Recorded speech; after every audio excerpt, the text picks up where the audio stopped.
Number 1. We've all felt it. You're up late, working, studying, watching a movie, reading on the computer. It doesn't matter what you're doing, it's the feeling you get. You're tired, your eyes burn, and have that gritty feeling you get after not sleeping for a while. Okay, you can't go crawling into bed right now, so you close your eyes for a couple of minutes, trying to get a little moisture back into your eyes. That couldn't hurt anything, right?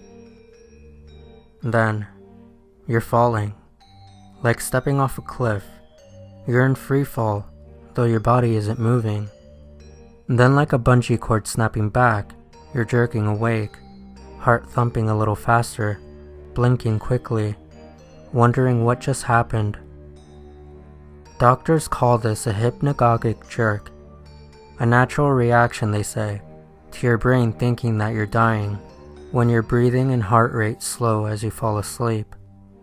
However, what the doctors don't know is that your brain is right. Every time you let yourself nod off, every time you feel that falling sensation, you're not actually falling, you're being pulled down, and one day, your brain won't be able to pull you back up, and they will have you. Number 2. This actually happened to me a few years back at the University of Arts in Philadelphia. My sophomore year, I was roommates with a girl named Kara. She was a jazz vocalist, but her main interest was opera. We had a small room on the 6th floor of the dormitory called Juniper Hall. The walls were thin, and her late-night singing and vocal practices would keep me up at night.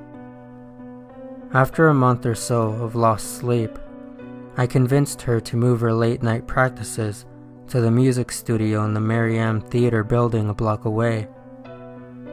Around 8 o'clock one evening, Kara announced that she would be practicing late for an upcoming recital and probably wouldn't be home until midnight.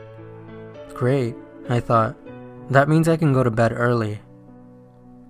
She said goodnight and left, coffee and sheet music in hand.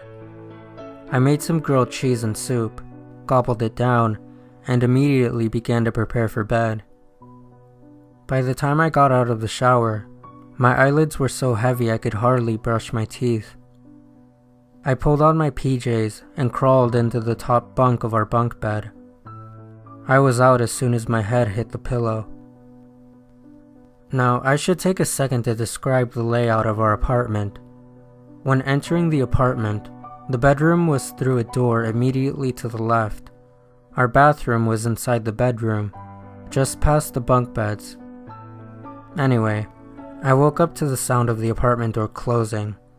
I opened my eyes and groggily checked my phone. Midnight on the dot. I rolled back over and closed my eyes. I heard Kara enter the room and stop in front of the bunk bed. Checking to see if I'm actually asleep, I thought. She flopped down on the pillow below me, which was strange as she was a stickler for brushing her teeth and washing up before bed. Then again, exams were just around the corner, and we were all exhausted. The mattress below me creaked, and then was silent. I couldn't even hear her breathing. I started to drift off again. I was just on the edge of deep sleep when I was startled awake again by a noise. A key in the lock, the door opening, and Kara entering our apartment, humming an opera tune.